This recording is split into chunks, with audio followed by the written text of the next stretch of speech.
श्री गणेशाय नमः। ओम श्री सीतारामचंद्राभ्याम नमः।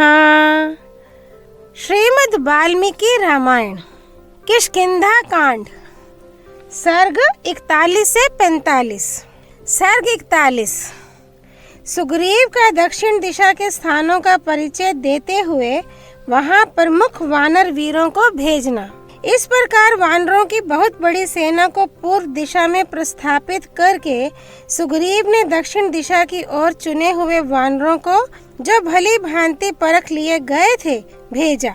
अग्निपुत्र नील, कपिवर हनुमान जी, ब्रह्मा जी के महाबली पुत्र जामवान, सुहोत्र, शरारी, शरगुल्म, गज, गवाक्ष, गवय, सुषेण प्रथम, वृषभ, मैंद, द्विविद, सुषेण द्वितीय, गंधमादन, हुताशन के दो पुत्र उल्कामुख और अनंग, असंग तथा अंगद आदि प्रधान वीरों को, जो महान वेग और पराक्रम से संपन्न थे, विशेषज्ञ वानरराज सुग्रीव ने दक्षिण की ओर जाने की आज्ञा दी। महान बलशाली अंगद को उन समस्त वानर वीरों का अगुवा बनाकर उन्हें दक्षिण दिशा में सीता की खोज का भार सौंपा। उस दिशा में जो कोई भी स्थान अत्यंत दुर्गम थे, उनका भी कपिराज सुग्रीव ने उन श्रेष्ठ वानरों को परिचय दिया। वे बोले, वानरों, तुम लोग भांति भांति के वृक्षों और लताओं से सुशोभित सहस्त्रों शिखरों वाले विंध्य पर्वत, बड़े बड़े नागों से सेवित रमणीय नर्मदा नदी, सुरम्य गोदावरी महानदी, कृष्णवेणी तथा बड़े बड़े नागों से सेवित महाभागा, वर्धा आदि नदियों के तटों पर और मेकल, उत्कल एवं दशारण देश के नगरों में तथा आब्रवंती और अवंतीपुरी में भी सब जगह सीता की खोज करो। इसी प्रकार विदर्भ, ऋष्टिक, रम्य माहिषक देश, वंग, कलिंग तथा कौशिक आदि देशों में सब और देखभाल करके पर्वत, नदी और गुफाओं सहित समुच्चय दंडकारण्य में छानबीन करना। वहाँ जो गोदावरी नदी है उसमें सब और बारंबार देखना। इसी प्रकार आंध्र, पुंड्र, चोल, पांडे तथा केरल आदि देशों में भी ढूंढना। तदनंतर अनेक धातुओं से अलंकृत अयोमुख मल्ले पर्वत पर भी जाना।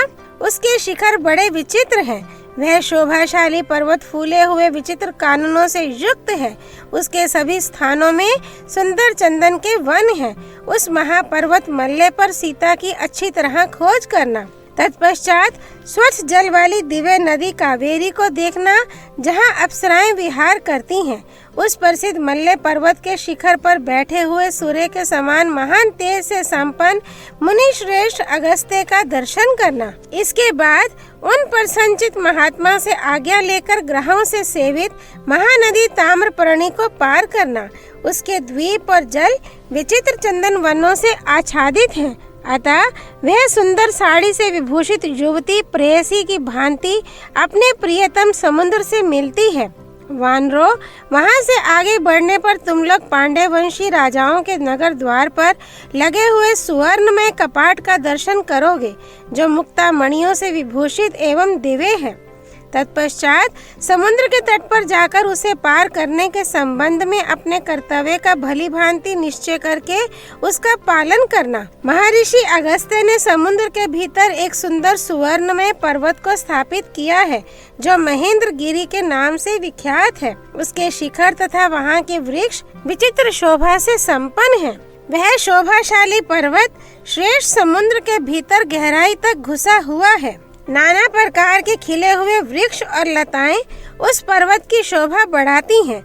देवता, ऋषि, श्रेष्ठ यक्ष और अप्सराओं की उपस्थिति से उसकी शोभा और भी बढ़ जाती है। सिद्धों और चारणों के समुदाय वहां सब और फैले रहते हैं। इन सब के कारण महेंद्र पर्वत अत्यंत मनोरम जान पड़ता है। सहस्त्र नेत्रधारी इंद्र प्रत्येक पर्व के दिन उस पर्वत पर पदार्पण करते हैं। उस समुद्र के उस पार एक द्वीप है, जिसका विस्तार 100 योजन है। वहाँ मनुष्यों की पहुँच नहीं है। वह जो दीप्तिशाली द्वीप है, उसमें चारों ओर पूरा प्रयत्न करके तुम्हें सीता की विशेष रूप से खोज करनी चाहिए। वही देश इंद्र के समान तेजस्वी दुरात्मा राक्षस राज रावण का, जो हमारा वध्य है, निवास स्थान है। उस दक्षिण समुद्र के बीच में अंगारका नाम से प्रसिद्ध एक राक्षसी रहती है, जो छाया पकड़कर ही प्राणियों को खींच लेती और उन्हें खा जाती है। उस लंका द्वीप में जो संदिग्ध स्थान है, उन सब में इस तरह खोज करके जब तुम उन्हें संदेह रहित समझ लो और तुम्हारे मन का संशय निकल जाए, तब तुम लंका द्वीप को भी लांग कर आगे बढ़ जाना और अमित तेजस्वी महाराज श्री राम की पत्नी का अन्वेषण करना। लंका को लांग कर आगे बढ़ने पर 100 योजन विस्तृत समुद्र में एक पुष्पितक नाम का पर्वत है, जो परम शोभा से संपन्न तथा सिद्धों और चारणों से सेवित है। वह चंद्रमा और सूर्य के समान प्रकाशमान है तथा समुद्र के जल में गहराई तक घुसा हुआ है। वह अपने विस्तृत शिखरों से आकाश में रेखा खींचता हुआ सा सुशोभित होता है। उस पर्वत का एक सुवर्णमय शिखर है, जिसका प्रतिदिन सूर्यदेव सेवन करते हैं। उसी प्रकार इसका एक रजतमय श्वेत शिखर है, जिसका चंद्रमा सेवन करते हैं। कृतघ्न, नृशंस और नास्तिक पुरुष उस पर्वत शिखर को नहीं देख पाते हैं। वानरों, तुम लोग मस्तक झुकाकर उस पर्वत को प्रणाम करना और वहाँ सब और सीता को ढूंढना। उस दुर्धर्ष पर्वत को लांघकर आगे बढ़ने पर सूर्यवान नामक पर्वत मिलेगा। वहाँ जाने का मार्ग बड़ा दुर्गम है और वह पुष्पितक से 14 योजन दूर है। सूर्यवान को लांघकर जब तुम लोग आगे जाओगे, तब तुम्हें वैद्युत नामक पर्वत मिलेगा। वहाँ के वृक्ष संपूर्ण मनोवांछित फलों से युक्त और सभी ऋतुओं में मनोहर शोभा से संपन्न है। वानरों, उनसे सुशोभित वैद्युत पर्वत पर उत्तम फलमूल खाकर और सेवन करने योग्य मधु पीकर तुम लोग आगे जाना। फिर कुंजर नामक पर्वत दिखाई देगा, जो नेत्रों और मन को भी अत्यंत प्रिय लगने वाला है। उसके ऊपर विश्वकर्मा का बनाया हुआ महर्षि अगस्त्य का एक सुंदर भवन है। कुंजर पर्वत पर बना हुआ अगस्त्य का वह दिव्य भवन सुवर्णमय तथा नाना प्रकार के रत्नों से विभूषित है। उसका विस्तार 1 योजन का और ऊंचाई 10 योजन की है। उसी पर्वत पर सर्पों की निवास भूता एक नगरी है, जिसका नाम भोगवती है। ये पाताल की भोगवती पुरी से भिन्न है। ये पुरी दुर्जय है। उसकी सड़कें बहुत बड़ी और विस्तृत हैं। वह सब ओर से सुरक्षित है। तीखी दाढ़ वाले महाविशाले भयंकर सर्प उसकी रक्षा करते हैं। उस भोगवती पुरी में महाभयंकर सर्पराज वासुकी निवास करते हैं। ये योग शक्ति से अनेक रूप धारण करके दोनों भोगवती पुरियों में एक साथ रह सकते हैं। तुम्हें विशेष रूप से उस भोगवती पुरी में प्रवेश करके वहां सीता की खोज करनी चाहिए। उस पुरी में जो गुप्त एवं व्यवधान रहित स्थान हो, उन सब में सीता का अन्वेषण करना चाहिए। उस प्रदेश को लांघकर आगे बढ़ने पर तुम्हें ऋषभ नामक महान पर्वत मिलेगा। वह शोभाशाली ऋषभ पर्वत संपूर्ण रत्नों से भरा हुआ है। वहाँ गोशीर्षक, पद्मक, हरिश्याम आदि नामों वाला दिव्य चंदन उत्पन्न होता है। वह चंदन वृक्ष अग्नि के समान प्रज्वलित होता रहता है। उस चंदन को देखकर कदापि तुम्हें उसका स्पर्श नहीं करना चाहिए, क्योंकि रोहित नाम वाले गंधर्व उस घोर वन की रक्षा करते हैं। वहाँ सूर्य के समान कांतिमान 5 गंधर्वराज रहते हैं। उनके नाम ये हैं: शैलुष, ग्रामणी, शिक्ष, शिग्रु, शुक और बभ्रु। उस ऋषभ से आगे पृथ्वी की अंतिम सीमा पर सूर्य, चंद्रमा तथा अग्नि के तुल्य तेजस्वी पुण्यकर्मा पुरुषों का निवास स्थान है। अतः वहाँ दुर्धर्ष स्वर्ग विजयी स्वर्ग के अधिकारी पुरुष ही वास करते हैं। उससे आगे अत्यंत भयानक पितृलोक है। वहाँ तुम लोगों को नहीं जाना चाहिए। यह भूमि यमराज की राजधानी है, जो कष्टप्रद अंधकार से आच्छादित है। वीर वानर पुंगवो, बस दक्षिण दिशा में इतनी ही दूर तक तुम्हें जाना और खोजना है। उससे आगे पहुंचना असंभव है, क्योंकि उधर जंगम प्राणियों की गति नहीं है। इन सब स्थानों में अच्छी तरह देखभाल करके और भी जो स्थान अन्वेषण के योग्य दिखाई दे, वहाँ भी विदेह कुमारी का पता लगाना। तदनंतर तुम सबको लौट आना चाहिए। जो 1 मास पूर्ण होने पर सबसे पहले यहाँ आकर यह कहेगा कि मैंने सीता जी का दर्शन किया है, वह मेरे समान वैभव से संपन्न हो भोग्य पदार्थों का अनुभव करता हुआ सुखपूर्वक विहार करेगा। उससे बढ़कर प्रिय मेरे लिए दूसरा कोई नहीं होगा। वह मेरे लिए प्राणों से भी बढ़कर प्यारा होगा तथा अनेक बार अपराध किया हो तो भी वह मेरा बंधु होकर रहेगा। तुम सबके बल और पराक्रम असीम है। तुम विशेष गुणशाली उत्तम कुलों में उत्पन्न हुए हो। राजकुमारी सीता का जिस प्रकार भी पता मिल सके उसके अनुरूप उच्च कोटि का पुरुषार्थ आरंभ करो। श्री वाल्मीकि निर्मित आर्ष रामायण आदि काव्य के किष्किंधा कांड में 41वां सर्ग पूरा हुआ। सर्ग 42। सुग्रीव का पश्चिम दिशा के स्थानों का परिचय देते हुए सुषेण आदि वानरों को वहां भेजना। दक्षिण दिशा की ओर वानरों को भेजने के पश्चात राजा सुग्रीव ने तारा के पिता और अपने श्वशुर सुषेण नामक वानर के पास जाकर उन्हें हाथ जोड़कर प्रणाम किया और कुछ कहना आरंभ किया। सुषेण मेघ के समान काले और भयंकर पराक्रमी थे। उनके सिवा महर्षि मरीचि के पुत्र महाकपि अर्चिष्मान भी वहां उपस्थित थे, जो देवराज इंद्र के समान तेजस्वी तथा शूरवीर श्रेष्ठ वानरों से घिरे हुए थे। उनकी कांति विनता नंदन गरुड़ के समान थी। वे बुद्धि और पराक्रम से संपन्न थे। उनके अतिरिक्त मरीचि के पुत्र मारीच नाम वाले वानर भी थे, जो महाबली और अर्चिरमालय नाम से प्रसिद्ध थे। इनके सिवा और भी बहुत से ऋषि कुमार थे, जो वानर रूप में वहां विराजमान थे। सुषेण के साथ उन सबको सुग्रीव ने पश्चिम दिशा की ओर जाने की आज्ञा दी और कहा, कपिवरों, आप सब लोग 2 लाख वानरों को साथ ले सुषेण जी की प्राधान्यता में पश्चिम को जाइए और विदेह नंदिनी सीता की खोज कीजिए। श्रेष्ठ वानरों, सौराष्ट्र, भालिक और चंद्रचित्र आदि देशों, अन्यान्य समृद्धिशाली एवं रमणीय जनपदों, बड़े बड़े नगरों तथा पुन्नाग, बकुल और उदालक आदि वृक्षों से भरे हुए कुक्षी देश में एवं केवड़े के वनों में सीता की खोज करो। पश्चिम की ओर बहने वाली शीतल जल से सुशोभित कल्याणमयी नदियों, तपस्वी जनों के वनों तथा दुर्गम पर्वतों में भी विदेह कुमारी का पता लगाओ। पश्चिम दिशा में प्रायः मरुभूमि है, अत्यंत ऊंची और ठंडी शिलाएं हैं तथा पर्वतमालाओं से घिरे हुए बहुत से दुर्गम प्रदेश हैं। उन सभी स्थानों में सीता की खोज करते हुए क्रमशः आगे बढ़कर पश्चिम समुद्र तक जाना और वहां के प्रत्येक स्थान का निरीक्षण करना। वानरों, समुद्र का जल तिम्मी नामक मत्स्यों तथा बड़े बड़े ग्राहों से भरा हुआ है, वहां सब और देखभाल करना। समुद्र के तट पर केवड़ों के कुंजों में, तमाल के काननों में तथा नारियल के वनों में तुम्हारे सैनिक वानर भली भांति विचरण करेंगे। वहां तुम लोग सीता को खोजना और रावण के निवास स्थान का पता लगाना। समुद्र तटवर्ती पर्वतों और वनों में भी उन्हें ढूंढना चाहिए। मुरवी पतन, मोरवी तथा रमणीय जटापुर में, अवंती तथा अंगलेपापुरी में, अलक्षित वन में और बड़े बड़े राष्ट्रों एवं नगरों में जहाँ तहाँ घूमकर पता लगाना। सिंधु नद और समुद्र के संगम पर सोमगिरी नामक एक महान पर्वत है, जिसके 100 शिखर हैं। वह पर्वत ऊंचे ऊंचे वृक्षों से भरा है। उसकी रमणीय चोटियों पर सिंह नामक पक्षी रहते हैं, जो तिम्मी नाम वाले विशालकाय मत्स्यों और हाथियों को भी अपने घोंसलों में उठा लाते हैं। सिंह नामक पक्षियों के उन घोंसलों में पहुंचकर उस पर्वत शिखर पर उपस्थित हुए जो हाथी हैं, वे उस पंखधारी सिंह से सम्मानित होने के कारण गर्व का अनुभव करते और मन ही मन संतुष्ट होते हैं। इसीलिए मेघों की गर्जना के समान शब्द करते हुए उस पर्वत के जलपूर्ण विशाल शिखर पर चारों ओर विचरते रहते हैं। सोमगिरी का गगनचुंबी शिखर सुवर्णमय है।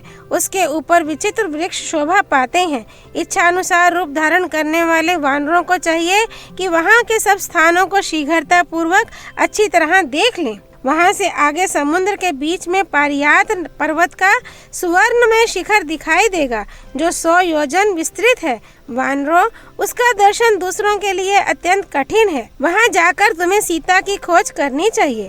पारियात पर्वत के शिखर पर इच्छानुसार रूप धारण करने वाले भयंकर, अग्नितुल्य तेजस्वी तथा वेगशाली 24 करोड़ गंधर्व निवास करते हैं। वे सब के सब अग्नि की ज्वाला के समान प्रकाशमान हैं और सब ओर से आकर उस पर्वत पर एकत्र हुए हैं। भयंकर पराक्रमी वानरों को चाहिए कि वे उन गंधर्वों के अधिक निकट ना जाएं, उनका कोई अपराध ना करें और उस पर्वत शिखर से कोई फल ना लें, क्योंकि वे भयंकर बल विक्रम से संपन्न धैर्यवान महाबली वीर गंधर्व वहाँ के फल मूलों की रक्षा करते हैं। उन पर विजय पाना बहुत ही कठिन है। वहाँ भी जानकी की खोज करनी चाहिए और उनका पता लगाने के लिए पूरा प्रयत्न करना चाहिए। प्राकृत वानर के स्वभाव का अनुसरण करने वाले तुम्हारी सेना के वीरों को उन गंधर्वों से कोई भय नहीं है। पारियात्र पर्वत के पास ही समुद्र में वज्र नाम से प्रसिद्ध एक बहुत ऊंचा पर्वत है जो नाना प्रकार के वृक्षों और लताओं से व्याप्त दिखाई देता है। वह वज्रगिरी वैदुर्य मणि के समान नील वर्ण का है। वह कठोरता में वज्रमणि हीरे के समान है। वह सुंदर पर्वत वहाँ 100 योजन के घेरे में प्रतिष्ठित है। उसकी लंबाई और चौड़ाई दोनों बराबर है। वानरों, उस पर्वत पर बहुत सी गुफाएं हैं। उन सब में प्रयत्न पूर्वक सीता का अनुसंधान करना चाहिए। समुद्र के चतुर्थ भाग में चक्रवान नामक पर्वत है। वहीं विश्वकर्मा ने सहस्त्रार चक्र का निर्माण किया था। वहीं से पुरुषोत्तम भगवान विष्णु पंचजन और हयग्रीव नामक दानवों का वध करके 5 जन ने शंख तथा वह सहस्त्रार सुदर्शन चक्र लाए थे। चक्रवान पर्वत के रमणीय शिखरों और विशाल गुफाओं में भी इधर उधर वैदेही सहित रावण का पता लगाना चाहिए। उससे आगे समुद्र की अगाध जल राशि में सुवर्णमय शिखरों वाला वरहा नामक पर्वत है, जिसका विस्तार 64 योजन की दूरी में है। वहीं प्राग ज्योतिष नामक सुवर्णमय नगर है, जिसमें दुष्टात्मा नरक नामक दानव निवास करता है। उस पर्वत के रमणीय शिखरों पर तथा वहाँ की विशाल गुफाओं में सीता सहित रावण की तलाश करनी चाहिए, जिसका भीतरी भाग सुवर्णमय दिखाई देता है। उस पर्वतराज वराह को लांघकर आगे बढ़ने पर एक ऐसा पर्वत मिलेगा जिसका सब कुछ सुवर्णमय है तथा जिसमें लगभग 10 सहस्त्र झरने हैं। उसके चारों ओर हाथी, सुअर, सिंह और व्याघ्र सदा गर्जना करते हैं और अपनी ही गर्जना की प्रतिध्वनि के शब्द से दर्प में भरकर पुनः दहाड़ने लगते हैं। उस पर्वत का नाम है मेघगिरी, जिस पर देवताओं ने हरित रंग के अश्व वाले श्रीमान पाक शासन इंद्र को राजा के पद पर अभिषिक्त किया था। देवराज इंद्र द्वारा सुरक्षित गिरिराज मेघ को लांघकर जब तुम आगे बढ़ोगे तब तुम्हें सोने के 60,000 पर्वत मिलेंगे, जो सब ओर से सूर्य के समान कांति से देदीप्यमान हो रहे हैं और सुंदर फूलों से भरे हुए सुवर्णमय वृक्षों से सुशोभित हैं। उनके मध्य भाग में पर्वतों का राजा गिरिश्रेष्ठ मेरु विराजमान है, जिसे पूर्व काल में सूर्य देव ने प्रसन्न होकर वर दिया था। उन्होंने उस शैलराज से कहा था कि जो दिन रात तुम्हारे आश्रय में रहेंगे वे मेरी कृपा से सुवर्णमय हो जाएंगे तथा देवता, दानव, गंधर्व जो भी तुम्हारे ऊपर निवास करेंगे वे सुवर्ण के समान कांतिमान और मेरे भक्त हो जाएंगे। विश्वदेव, वसु, मरुदगण तथा अन्य देवता सायंकाल में उत्तम पर्वत मेरु पर आकर सूर्य देव का उपस्थान करते हैं। उनके द्वारा भली भांति पूजित होकर भगवान सूर्य सब प्राणियों की आंखों से ओझल होकर अस्ताचल को चले जाते हैं। मेरु से अस्ताचल 10,000 योजन की दूरी पर है, किंतु सूर्यदेव आधे मुहूर्त में ही वहां पहुंच जाते हैं। उसके शिखर पर विश्वकर्मा का बनाया हुआ एक बहुत बड़ा दिव्य भवन है, जो सूर्य के समान दीप्तिमान दिखाई देता है। वह अनेक प्रासादों से भरा हुआ है। नाना प्रकार के पक्षियों से व्याप्त विचित्र विचित्र वृक्ष उसकी शोभा बढ़ाते हैं। वह पाशधारी महात्मा वरुण का निवास स्थान है। मेरु और अस्ताचल के बीच एक स्वर्णमय ताड़ का वृक्ष है, जो बड़ा ही सुंदर और बहुत ही ऊंचा है। उसके 10 कंद, बड़ी शाखाएं हैं। उसके नीचे की वेदी बड़ी विचित्र है। इस तरह वह वृक्ष बड़ी शोभा पाता है। वहाँ के उन सभी दुर्गम स्थानों, सरोवरों और सरिताओं में इधर उधर सीता सहित रावण का अनुसंधान करना चाहिए। मेरु गिरी पर धर्म के ज्ञाता महर्षि मेरु सावरणी रहते हैं, जो अपनी तपस्या से ऊंची स्थिति को प्राप्त हुए हैं।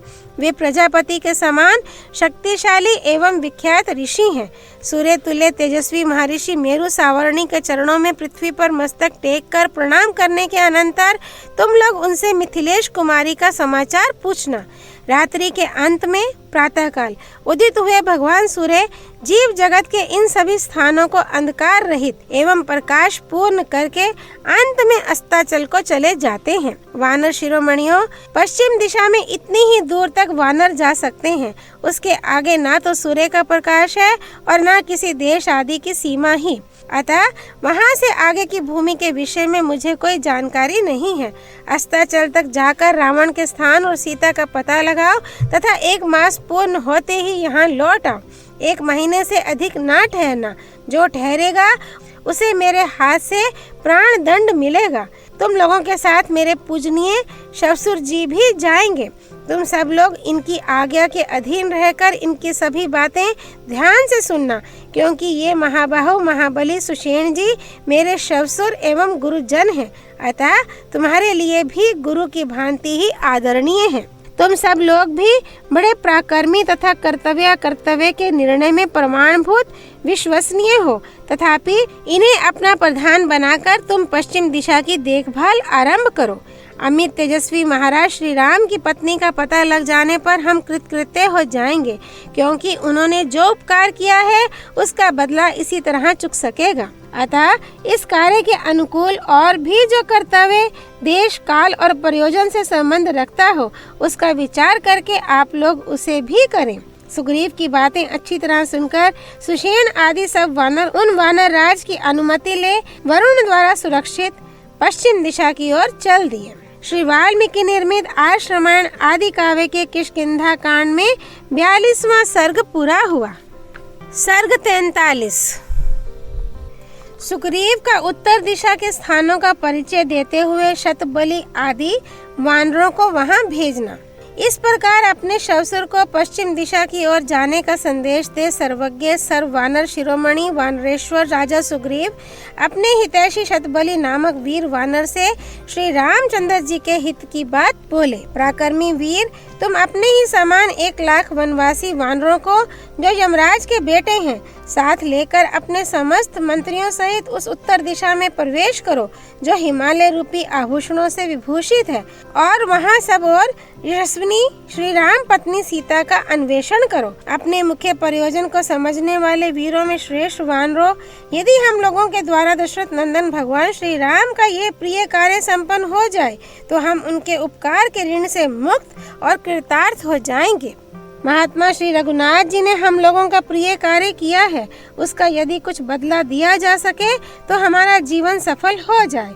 जिसने कोई उपकार ना किया हो, वह भी यदि किसी कार्य के लिए प्रार्थी होकर आया हो, तो जो पुरुष उसके कार्य को सिद्ध कर देता है उसका जन्म भी सफल हो जाता है। फिर जिसने पहले के उपकारी के कार्य को सिद्ध किया हो, उसके जीवन की सफलता के विषय में तो कहना ही क्या है। इसी विचार का आश्रय लेकर मेरा प्रिय और हित चाहने वाले तुम सब वानरों को ऐसा प्रयत्न करना चाहिए जिससे जनक नंदिनी सीता का पता लग जाए। शत्रुओं की नगरी पर विजय पाने वाले ये नरश्रेष्ठ श्री राम समस्त प्राणियों के लिए माननीय हैं। हम लोगों पर भी इनका बहुत प्रेम है। तुम सब लोग बुद्धि और पराक्रम के द्वारा इन अत्यंत दुर्गम प्रदेशों, पर्वतों और नदियों के तटों पर जा जाकर सीता की खोज करो। उत्तर में मलेच्छ, पुलिंद, शूरसेन, प्रस्थल, भरत, इंद्रप्रस्थ और हस्तिनापुर के आसपास के प्रांत, कुरु, दक्षिण कुरु, कुरुक्षेत्र के आसपास की भूमि, मद्र, काम्बोज, यवन, शक्कों के देशों एवं नगरों में भली भांति अनुसंधान करके दरत देश में और हिमालय पर्वत पर ढूंढो। वहाँ लोद्र और पद्मक की झाड़ियों में तथा देवदारू के जंगलों में वैदेही सहित रावण की खोज करनी चाहिए। फिर देवताओं और गंधर्वों से सेवित सोमाश्रम में होते हुए ऊंचे शिखर वाले काल नामक पर्वत पर जाओ। उस पर्वत की शाखाभूत अन्य छोटे बड़े पर्वतों और उन सब की गुफाओं में सती साध्वी श्री राम पत्नी महाभागा सीता का अन्वेषण करो। जिसके भीतर सुवर्ण की खान है, उस गिरिराज काल को लांग कर तुम्हें सुदर्शन नामक महान पर्वत पर जाना चाहिए। उससे आगे बढ़ने पर देवसख नाम वाला पहाड़ मिलेगा जो पक्षियों का निवास स्थान है। वह भांति भांति के विहंगमों से व्याप्त तथा नाना प्रकार के वृक्षों से विभूषित है। उसके वन समूहों, निर्झरों और गुफाओं में तुम्हें विदेह कुमारी सीता सहित रावण की खोज करनी चाहिए। वहां से आगे बढ़ने पर एक सुनसान मैदान मिलेगा जो सब ओर से 100 योजन विस्तृत है। वहाँ नदी, पर्वत, वृक्ष और सब प्रकार के जीव जंतुओं का अभाव है। रोंगटे खड़े कर देने वाले उस दुर्गम प्रांत को शीघ्रता पूर्वक लांग जाने पर तुम्हें श्वेत वर्ण का कैलाश पर्वत मिलेगा। वहां पहुंचने पर तुम सब लोग हर्ष से खिल उठोगे। वहीं विश्वकर्मा का बनाया हुआ कुबेर का रमणीय भवन है जो श्वेत बादलों के समान प्रतीत होता है। उस भवन को जाम्बुनद नामक सुवर्ण से विभूषित किया गया है। उसके पास ही एक बहुत बड़ा सरोवर है जिसमें कमल और उत्पल प्रचुर मात्रा में पाए जाते हैं। उसमें हंस और कारंडव आदि जल पक्षी भरे रहते हैं तथा अप्सराएं उसमें जल क्रीड़ा करती हैं। वहाँ यक्षों के स्वामी विश्रवा कुमार श्रीमान राजा कुबेर, जो समस्त विश्व के लिए वंदनीय और धन देने वाले हैं, गुह्यकों के साथ विहार करते हैं। उस कैलाश के चंद्रमा की भांति उज्जवल शाखा पर्वतों पर तथा उनकी गुफाओं में सब और घूम फिरकर तुम्हें सीता सहित रावण का अनुसंधान करना चाहिए। इसके बाद क्रोंच गिरी पर जाकर वहाँ की अत्यंत दुर्गम विवर रूप गुफा में, जो स्कंद की शक्ति से पर्वत के विदीर्ण होने के कारण बन गई है, तुम्हें सावधानी के साथ प्रवेश करना चाहिए, क्योंकि उसके भीतर प्रवेश करना अत्यंत कठिन माना गया है। उस गुफा में सूर्य के समान तेजस्वी महात्मा निवास करते हैं। उन देव स्वरूप महर्षियों की देवता लोग भी अभ्यर्थना करते हैं। क्रोंच पर्वत की और भी बहुत सी गुफाएं, अनेकानेक चोटियां, शिखर, कंदराएं तथा नितंब ढालू प्रदेश हैं। उन सब में सब और घूम फिरकर तुम्हें सीता और रावण का पता लगाना चाहिए। वहां से आगे वृक्षों से रहित मानस नामक शिखर है, जहां शून्य होने के कारण कभी पक्षी तक नहीं जाते हैं। कामदेव की तपस्या का स्थान होने के कारण वह क्रोंच शिखर कामशैल के नाम से विख्यात है। वहाँ भूतों, देवताओं तथा राक्षसों का भी कभी जाना नहीं होता है। शिखरों, घाटियों और शाखा पर्वतों सहित समूचे क्रोंच पर्वत की तुम लोग छानबीन करना। क्रोंच गिरी को लांघकर आगे बढ़ने पर मैनाक पर्वत मिलेगा। वहाँ मैं दानव का घर है, जिसे उसने स्वयं ही अपने लिए बनाया है। तुम लोगों को शिखरों, चौरस मैदानों और कंदराओं सहित मैनाक पर्वत पर भली भांति सीता जी की खोज करनी चाहिए। वहाँ यत्र तत्र घोड़े के से मुंह वाली किन्नरियों के निवास स्थान है। उस प्रदेश को लांघ जाने पर सिद्ध सेवित आश्रम मिलेगा। उसमें सिद्ध, वेखानस तथा वालखिल्य नामक तपस्वी निवास करते हैं। तपस्या से उनके पाप धुल गए हैं। उन सिद्धों को तुम लोग प्रणाम करना और विनीत भाव से सीता का समाचार पूछना। उस आश्रम के पास वेखानस सर के नाम से प्रसिद्ध एक सरोवर है, जिसका जल सुवर्ण में कमलों से आच्छादित रहता है। उसमें प्रातःकालिक सूर्य के समान सुनहरे एवं अरुण वर्ण वाले सुंदर हंस विचरते रहते हैं। कुबेर की सवारी में काम आने वाला सार्वभौम नामक गजराज अपनी हथिनियों के साथ उस देश में सदा घूमता रहता है। उस सरोवर को लांघकर आगे जाने पर सूना आकाश दिखाई देगा। उसमें सूर्य, चंद्रमा तथा तारों के दर्शन नहीं होंगे। वहाँ ना तो मेघों की घटा दिखाई देगी और ना उनकी गर्जना ही सुनाई पड़ेगी। तथापि उस देश में ऐसा प्रकाश छाया होगा मानो सूर्य की किरणों से ही वह प्रकाशित हो रहा है। वहाँ अपनी ही प्रभा से प्रकाशित तपस्वित देवोपम महर्षि विश्राम करते हैं। उन्हीं की अंग प्रभा से उस देश में उजाला छाया रहता है। उस प्रदेश को लांघकर आगे बढ़ने पर शैलोदा नाम वाली नदी का दर्शन होगा। उसके दोनों तटों पर कीचक वंशी की सी ध्वनि करने वाले बांस हैं। ये बात प्रसिद्ध है। वे बांस ही साधन बनकर सिद्ध पुरुषों को शैलोदा के उस पार ले जाते और वहाँ से इस पार ले आते हैं, जहाँ केवल पुण्यात्मा पुरुषों का वास है। वह उत्तर कुरुदेश शैलोदा के तट पर ही है। उत्तर कुरु देश में नील वैदूर्य मणि के समान हरे भरे कमलों के पत्तों से सुशोभित सहस्त्रों नदियां बहती हैं, जिनके जल सुवर्ण में पद्मों से अलंकृत अनेकानेक पुष्करणियों से मिले हुए हैं।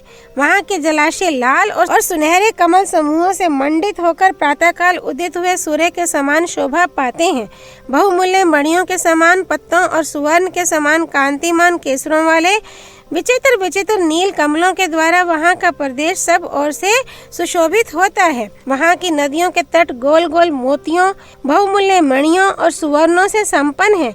इतना ही नहीं, उन नदियों के किनारे संपूर्ण रत्नों से युक्त विचित्र विचित्र पर्वत भी विद्यमान है, जो उनके जल के भीतर तक घुसे हुए हैं।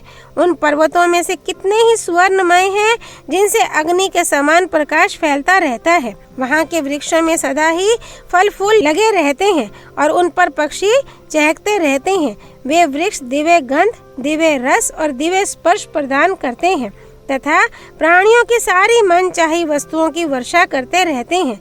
इनके सिवा दूसरे श्रेष्ठ वृक्ष फलों के रूप में नाना प्रकार के वस्त्र, मोती और वैदूर्य मणि से जटित आभूषण देते हैं, जो स्त्रियों तथा पुरुषों के भी उपयोग में आने योग्य होते हैं। दूसरे उत्तम वृक्ष सभी ऋतुओं में सुखपूर्वक सेवन करने योग्य अच्छे अच्छे फल देते हैं। अन्य सुंदर वृक्ष बहुमूल्य मणियों के समान विचित्र फल उत्पन्न करते हैं। कितने ही अन्य वृक्ष विचित्र बिछौनों से युक्त शैयाओं को ही फलों के रूप में प्रकट होते हैं। मन को प्रिय लगने वाली सुंदर मालाएं भी प्रस्तुत करते हैं। बहुमूल्य पेय पदार्थ और भांति भांति के भोजन भी देते हैं तथा रूप और यौवन से प्रकाशित होने वाली सद्गुणवती युवतियों को भी जन्म देते हैं। वहाँ सूर्य के समान कांतिमान गंधर्व, किन्नर, सिद्ध, नाग और विद्याधर सदा नारियों के साथ क्रीड़ा विहार करते हैं। वहाँ के सब लोग पुण्य कर्मा हैं, सभी अर्थ और काम से संपन्न हैं तथा सब लोग काम क्रीड़ा परायण होकर युवती स्त्रियों के साथ निवास करते हैं। वहाँ निरंतर उत्कृष्ट हास परिहास की ध्वनि से युक्त गीत वाद्य का मधुर घोष सुनाई देता है, जो समस्त प्राणियों के मन को आनंद प्रदान करने वाला है। वहाँ कोई भी अप्रसन्न नहीं रहता, किसी की भी बुरे कामों में प्रीति नहीं होती। वहाँ रहने से प्रतिदिन मनोरम गुणों की वृद्धि होती है। उस देश को लांघकर आगे जाने पर उत्तर दिग्वर्ती समुद्र उपलब्ध होगा। उस समुद्र के मध्य भाग में सोमगिरी नामक एक बहुत ऊंचा सुवर्णमय पर्वत है। जो लोग स्वर्ग लोक में गए हैं वे तथा इंद्रलोक और ब्रह्मलोक में रहने वाले देवता उस गिरिराज सोमगिरी का दर्शन करते हैं। वह देश सूर्य से रहित है तो भी सोमगिरी की प्रभा से सदा प्रकाशित होता रहता है। तपते हुए सूर्य की प्रभा से जो देश प्रकाशित होते हैं उन्हीं की भांति उसे सूर्य देव की शोभा से संपन्न सा जानना चाहिए। वहाँ विश्वात्मा भगवान विष्णु, एकादश रुद्रों के रूप में प्रकट होने वाले भगवान शंकर तथा ब्रह्म ऋषियों से घिरे हुए देवेश्वर ब्रह्मा जी निवास करते हैं। तुम लोग उत्तर कुरु के मार्ग से सोमगिरी तक जाकर उसकी सीमा से आगे किसी तरह बढ़ना। तुम्हारी तरह दूसरे प्राणियों की भी वहाँ गति नहीं है। वह सोमगिरी देवताओं के लिए भी दुर्गम है, अतः उसका दर्शन मात्र करके तुम लोग शीघ्र लौट आना। श्रेष्ठ वानरों, बस उत्तर दिशा में इतनी ही दूर तक तुम सब वानर जा सकते हो। उसके आगे ना तो सूर्य का प्रकाश है और ना किसी देश आदि की सीमा ही। अतः आगे की भूमि के संबंध में मैं कुछ नहीं जानता। मैंने जो जो स्थान बताए हैं उन सब में सीता की खोज करना और जिन स्थानों का नाम नहीं लिया है वहाँ भी ढूंढने का ही निश्चित विचार रखना। अग्नि और वायु के समान तेजस्वी तथा बलशाली वानरों, विदेह नंदिनी सीता के दर्शन के लिए तुम जो जो कार्य या प्रयास करोगे उन सब के द्वारा दशरथ नंदन भगवान श्री राम का महान प्रिय कार्य संपन्न होगा तथा उसी से मेरा भी प्रिय कार्य पूर्ण हो जाएगा। वानरों, श्री रामचंद्र जी का प्रिय कार्य करके जब तुम लौटोगे तब मैं सर्वगुण संपन्न एवं मनानुकूल पदार्थों के द्वारा तुम सब लोगों का सत्कार करूंगा। तत्पश्चात तुम लोग शत्रुहीन होकर अपने हितैषियों और बंधु बांधवों सहित कृतार्थ एवं समस्त प्राणियों के आश्रयदाता होकर अपनी प्रियतमाओं के साथ सारी पृथ्वी पर सानंद विचरण करोगे। श्री वाल्मीकि निर्मित आर्ष रामायण आदि काव्य के किष्किंधा कांड में 43वां सर्ग पूरा हुआ। सर्ग 44। श्री राम का हनुमान जी को अंगूठी देकर भेजना। सुग्रीव ने हनुमान जी के समक्ष विशेष रूप से सीता के अन्वेषण रूप प्रयोजन को उपस्थित किया, क्योंकि उन्हें ये दृढ़ विश्वास था कि वानर श्रेष्ठ हनुमान जी इस कार्य को सिद्ध कर सकेंगे। समस्त वानरों के स्वामी सुग्रीव ने अत्यंत प्रसन्न होकर परम पराक्रमी वायुपुत्र हनुमान से इस प्रकार कहा, कपि श्रेष्ठ, पृथ्वी, अंतरिक्ष, आकाश, देवलोक अथवा जल में भी तुम्हारी गति का अवरोध मैं कभी नहीं देखता हूँ। असुर, गंधर्व, नाग, मनुष्य, देवता, समुद्र तथा पर्वतों सहित संपूर्ण लोकों का तुम्हें ज्ञान है। वीर, महाकपे, सर्वत्र अबाधित गति, वेग, तेज और फुर्ती, ये सभी सद्गुण तुम में अपने महापराक्रमी पिता वायु के ही समान हैं। इस भूमंडल में कोई भी प्राणी तुम्हारे तेज की समानता करने वाला नहीं है। अतः जिस प्रकार सीता की उपलब्धि हो सके वह उपाय तुम ही सोचो। हनुमान, तुम नीति शास्त्र के पंडित हो। एकमात्र तुम्ही में बल, बुद्धि, पराक्रम, देश काल का अनुसरण तथा नीति पूर्ण बर्ताव एक साथ देखे जाते हैं। सुग्रीव की बात सुनकर श्री रामचंद्र जी को यह ज्ञात हुआ कि इस कार्य की सिद्धि का संबंध, इसे पूर्ण करने का सारा भार हनुमान पर ही है। उन्होंने स्वयं भी यह अनुभव किया कि हनुमान इस कार्य को सफल करने में समर्थ हैं। फिर वे इस प्रकार मन ही मन विचार करने लगे, वानरराज सुग्रीव सर्वथा हनुमान पर ही यह भरोसा किए बैठे हैं कि ये निश्चित रूप से हमारे इस प्रयोजन को सिद्ध कर सकते हैं। स्वयं हनुमान भी अत्यंत निश्चित रूप से इस कार्य को सिद्ध करने का विश्वास रखते हैं। इस प्रकार कार्यों द्वारा जिनकी परीक्षा कर ली गई है तथा जो सबसे श्रेष्ठ समझे गए हैं, वे हनुमान अपने स्वामी सुग्रीव के द्वारा सीता की खोज के लिए भेजे जा रहे हैं।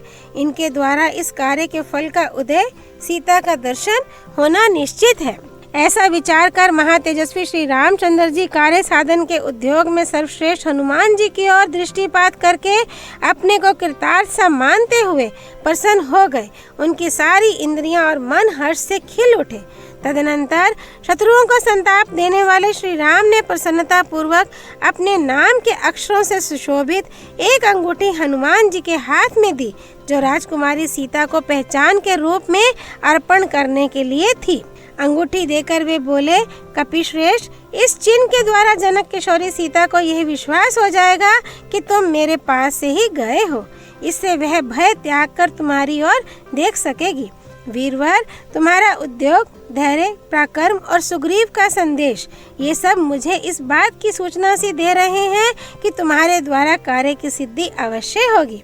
वानर श्रेष्ठ हनुमान ने वह अंगूठी लेकर उसे मस्तक पर रखा और फिर हाथ जोड़कर श्री राम के चरणों में प्रणाम करके वे वानर शिरोमणि वहां से प्रस्थित हुए। उस समय वीर वानर पवन कुमार हनुमान अपने साथ वानरों की उस विशाल सेना को ले जाते हुए उसी तरह शोभा पाने लगे जैसे मेघ रहित आकाश में विशुद्ध निर्मल मंडल से उपलक्षित चंद्रमा नक्षत्र समूहों के साथ सुशोभित होता है।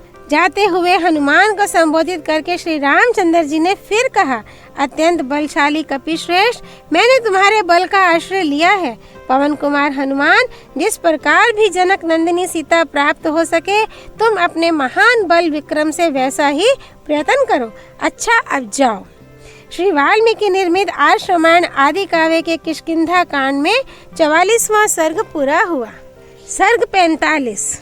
विभिन्न दिशाओं में जाते हुए वानरों का सुग्रीव के समक्ष अपने उत्साह सूचक वचन सुनाना। तदनंतर वानर शिरोमणि राजा सुग्रीव अन्य समस्त वानरों को बुलाकर श्री रामचंद्र जी के कार्य की सिद्धि के लिए उन सबसे बोले, कपिवरों, जैसा मैंने बताया है उसके अनुसार तुम सभी श्रेष्ठ वानरों को इस जगत में सीता की खोज करनी चाहिए। स्वामी की उस कठोर आज्ञा को भली भांति समझकर वे संपूर्ण श्रेष्ठ वानर टिड्डियों के दल की भांति पृथ्वी को आच्छादित करके वहां से प्रस्थित हुए। श्री रामचंद्र जी लक्ष्मण के साथ उस प्रस्त्र वन गिरी पर ही ठहरे रहे और सीता का समाचार लाने के लिए जो 1 मास की अवधि निश्चित की गई थी उसकी प्रतीक्षा करने लगे। उस समय वीर वानर शतबली ने गिरिराज हिमालय से घिरी हुई रमणीय उत्तर दिशा की ओर शीघ्रता पूर्वक प्रस्थान किया। वानर युद्धपति विनत पूर्व दिशा की ओर गए। कपि गणों के अधिपति पवन कुमार वानर हनुमान जी तार और अंगद आदि के साथ अगस्त्य सेवित दक्षिण दिशा की ओर प्रस्थित हुए तथा वानरेश्वर कपिश्रेष्ठ सुषेण ने वरुण द्वारा सुरक्षित घोर पश्चिम दिशा की यात्रा की। वानर सेना के स्वामी वीर राजा सुग्रीव संपूर्ण दिशाओं में यथा योग्य वानरों को भेजकर बहुत सुखी हुए और मन ही मन हर्ष का अनुभव करने लगे। इस तरह राजा की आज्ञा पाकर समस्त वानर युद्धपति बड़ी उतावली के साथ अपनी अपनी दिशा की ओर प्रस्थित हुए।